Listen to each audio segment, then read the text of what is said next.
Breaking news Denduluru MLA Chintamaneni hot comments చేశారు. కొందరు కోవర్టులు వచ్చి పార్టీలో జాయిన్ అయ్యారు. వాళ్ళు ఎప్పుడుంటారో పోతారో తెలియదు. వేరే వాళ్ళ ముసుగుతో పార్టీలో కొందరు చలామణి అవుతూ ఉన్నారు. వాళ్ళంతా కేర్ ఆఫ్ వైసీపీ. పచ్చటి చెట్టును దయచేసి కత్తితో నరకొద్దని కోరుకుంటున్నా అని సంచలన కామెంట్స్ చేశారు ఎమ్మెల్యే చింతమనేని.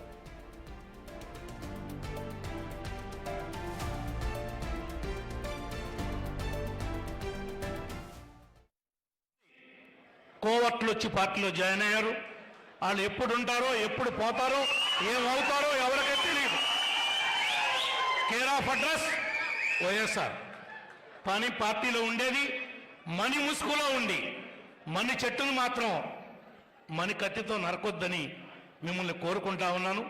పెద్ద మనసుతో చెప్పిన విషయాలను అర్థం చేసుకుని మా నియోజకవర్గంలోనే కాదు ఈ జిల్లాలో అలాంటి సమస్యని రాకుండా కాపాడగలుగుతారని, మీ యొక్క నాయకత్వంలో అడ్డుకుంటారని, అది ఏలూరు కావచ్చు, దెందులూరు కావచ్చు, ఉంగుటూరు కావచ్చు, ఏదైనా కావచ్చు, కూటమంటే కూటమే.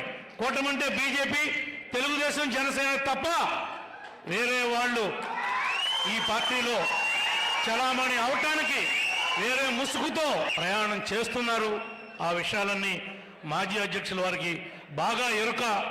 ఆ విషయాలన్నీ ఆయన దగ్గర మీకు కూడా కొంత తెలుసు కాబట్టి ఆయన డైరెక్షన్లో మా కుట్లు తెంపకుండా మీరు ఈ నియోజకవర్గాన్ని కాపాడతారని, జిల్లాని కాపాడతారని మనస్ఫూర్తిగా ఆశిస్తూ మరొక్కసారి చంటి గారికి, ముత్తారెడ్డి గారికి, ఈ యొక్క బాడీ అందరికీ పేరున కూడా ఈ రోజున ఎవరైతే పదవి ప్రమాణ స్వీకారం చేశారో వాళ్ళందరికీ కూడా హృదయపూర్వకంగా అభినందనలు తెలియజేస్తాము. సీఎం చంద్రబాబు, మంత్రి నారా లోకేష్ అనుమతి లేకుండా ఎవరూ టీడీపీలోకి రాలేరన్నారు మంత్రి పార్థసారథి. అన్ని విషయాలు పరిశీలించిన తర్వాతే వైసీపీ నుంచి వారు వచ్చుంటారని అన్నారాయన. మనల్ని ఓడించడానికి వాళ్ళు ప్రయత్నించారు. వాళ్ళు మనకు ఎదురైతే మనకు కోపం ఉండొచ్చు. సరిగ్గా అదే టైంలో మన నాయకుడు చంద్రబాబు నిర్ణయమే శిరోధార్యం. పదే చేరికల గురించి మాట్లాడడం కరెక్ట్ కాదన్నారాయన. అందరం కలిసికట్టుగా టీడీపీని బలోపేతం చేయాలన్నారు మంత్రి కొలుసు పార్థసారథి.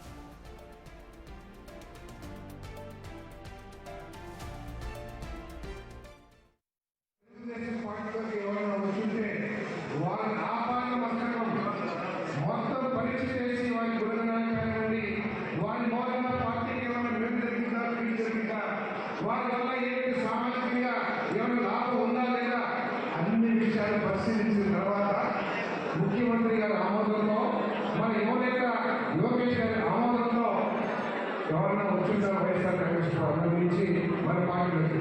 కాబట్టి మనం కంట్రోల్ వెళ్ళాల్సిన అవసరం ఉంది. మన 164 స్థానాలు సాధించామంటే కొన్ని వైసీపీ శ్రేణులు కూడా మనకి ఓటు వేసి ఉన్నాయి. కాబట్టి ఇవన్నీ కూడా వివాదాలు సృష్టించుకుంటూ పోయి ఒకే మొట్టమొదటిలో ఎందుకంటే మనం ఓటుకోవడానికి ప్రయత్నం చేస్తుంటారు కాబట్టి వారి మన ఎందుకంటే కట్టుకుంటే మన కోపం ఉండొచ్చు. కానీ పార్టీ మొత్తం ఒప్పుకున్న తర్వాత పదే విషయాన్ని కొంతమంది విజిల్స్ కూడా తెలుసు. పార్టీలో ఆయా నియోజకవర్గాల్లో వివాదం సృష్టించుకునే పార్టీని బహిరంగ చేసుకుంటాం. సబబు కాదని చెప్పేసి వయసులో పెద్దవాడిగా నేను మీ అందరికీ కూడా మనం చేస్తానని చెప్పేసి మనం చెప్తాను. దెందులూరు రాజకీయం మొత్తంగా చూసుకుంటే చింతమనేని వర్సెస్ కొలుసు పార్థసారథిగా ఉంది. అక్కడ పరిస్థితి అందించేందుకు మా ప్రతినిధి సాగర్ సిద్ధంగా ఉన్నారు. సాగర్, చెప్పండి, దెందులూరులో మనం పరిశీలించినట్లయితే వైసీపీ నుంచి ఎవరైతే వచ్చారో వారి గురించి చింతమనేని కొన్ని సంచలన వ్యాఖ్యలు చేశారు. మంచి పచ్చని చెట్టును నరకొద్దంటూ కూడా ఆయన వ్యాఖ్యానించడం జరిగింది. మరోవైపు చేరికలకు సంబంధించి పూర్తిగా నిర్ణయం సీఎం చంద్రబాబు నాయుడుది. ఆయన మాటే శిరోధార్యం అంటూ కూడా పార్థసారథి అంటున్నారు. ఎలా చూడాలి?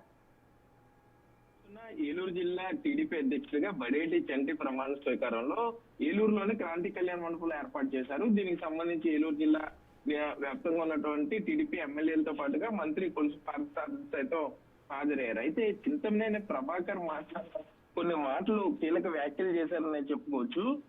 కొంతమంది కోవట్లు, కూటమిలో కోవట్లు ఉన్నారు అనే అర్థం వచ్చేలాగా కొంతమంది కోవట్లు వచ్చి పార్టీలో జాయిన్ అవుతున్నారు. వాళ్ళు ఎప్పుడు ఉంటారో ఎప్పుడు వెళ్ళిపోతారో ఏమవుతారో కూడా ఎవరికి తెలియదు. కూర్చున్న చెట్టుని కొమ్మని నరుక్కోవడం ఎంతవరకు కరెక్ట్ అంటూ కూడా ఎమ్మెల్యే చింతమనేని ప్రభాకర్ మాట్లాడుతున్నారు. వేరే ముసుగుతో వాళ్ళు పార్టీలోకి వచ్చి చలామణి అవుతున్నారు. దానివల్ల ఎప్పటి నుండో టీడీపీ కోసం కష్టపడిన వారు కానీ కార్యకర్త నుండి నాయకుల వరకు అందరూ ఇబ్బంది పడే పరిస్థితులు వచ్చాయంటూ కూడా పరోక్షంగా ఉమ్మడి పశ్చిమ గోదావరి జిల్లా జడ్పీ చైర్పర్సన్ గంటా పద్మశ్రీ ప్రసాద్ గురించి ఆయన మాట్లాడడం జరిగింది. జడ్పీ చైర్మన్ గత కొంతకాలం క్రితమే టీడీపీలో చేరారు. అప్పటి నుండి కూడా స్టేజ్ మీద చింతమనేనితో పాటు కూర్చోవడం కానీ వీటన్నిటి మీద కొంత ఆయన ఆగ్రహంతో ఉన్నారనే చెప్పుకోవచ్చు. పార్టీ అధిష్టానం తీసుకున్న నిర్ణయంతో కొంత ఇబ్బందికర పరిస్థితులు ఉన్నాయంటే పరోక్షంగా మాట్లాడడం కూడా జరిగింది. అయితే దీన్ని కొంత కొలుసు పార్థసారథి మంత్రి సర్ది చెప్పే ప్రయత్నం చేశారని చెప్పుకోవచ్చు. అప్పటికి చింతనేని ప్రభాకర్ సమావేశంలో మాట్లాడి మరో కార్యక్రమానికి బయటకు వెళ్ళిపోయారు. అయితే కొలుసు పార్థసారథి మాత్రం ఇటు సీఎం చంద్రబాబు నాయుడు, మంత్రి నారా లోకేష్ కి తెలియకుండా ఎవరు పార్టీలోకి వచ్చే అవకాశం లేదు. వారు పార్టీలోకి వచ్చారంటేనే వారి అనుమతితో వచ్చినట్టు వారిని పూర్తి స్థాయిలో ఎయిర్పోర్ట్ లో లగేజ్ ని ఎలా అయితే స్కాన్ చేస్తారో అట్లా పూర్తిగా స్కాన్ చేసి వారి వల్ల టీడీపీకి లాభం ఉంటుంది అనుకున్న తర్వాత మాత్రమే వారిని పార్టీలో జాయిన్ చేసుకుంటారు అంటూ కూడా మంత్రి కొలుసు పార్థసారథి కొంత వెనకొచ్చుకొచ్చే ప్రయత్నం చేశారు. పదే అధిష్టానం ఓకే చెప్పిన తర్వాత, అనుమతి ఇచ్చిన తర్వాత మరలా పార్టీల గురించి మాట్లాడడం కరెక్ట్ కాదంటూ కూడా కొంత సర్ది చెప్పే ప్రయత్నం అయితే చేశారు. అందరూ కలిసి టీడీపీని బలోపేతం చేయాలి. రాబోయే లోకల్ బాడీ ఎలక్షన్ లో టీడీపీని 100% మెజారిటీతో గెలిపించుకునే ప్రయత్నం చేయాలి. కూటమి నాయకులతో చక్కితగా ఉండాలి. మరలా దీని గురించి పార్టీలో చేరికల గురించి మాట్లాడొద్దు అంటూ కూడా సున్నితంగా ఆయన హెచ్చరించిన పరిస్థితులు కూడా ఇక్కడ ఉన్నాయి ప్రస్తుతం. Right Sagar, thank you. మొత్తంగా చింతమనేని కామెంట్స్ కు అటు కొలుసు పార్థసారథి అయితే రియాక్ట్ అవ్వడం జరిగింది. మరి మొత్తంగా దెందులూరు రాజకీయం ఎటువంటి మలుపు తీసుకుంటుంది? చింతమనేని అటు కొలుసు పార్థసారథి కామెంట్స్ కు రియాక్ట్ అవుతారా లేదంటే సైలెంట్ అయిపోతారా అన్నది వేచి చూడాలి.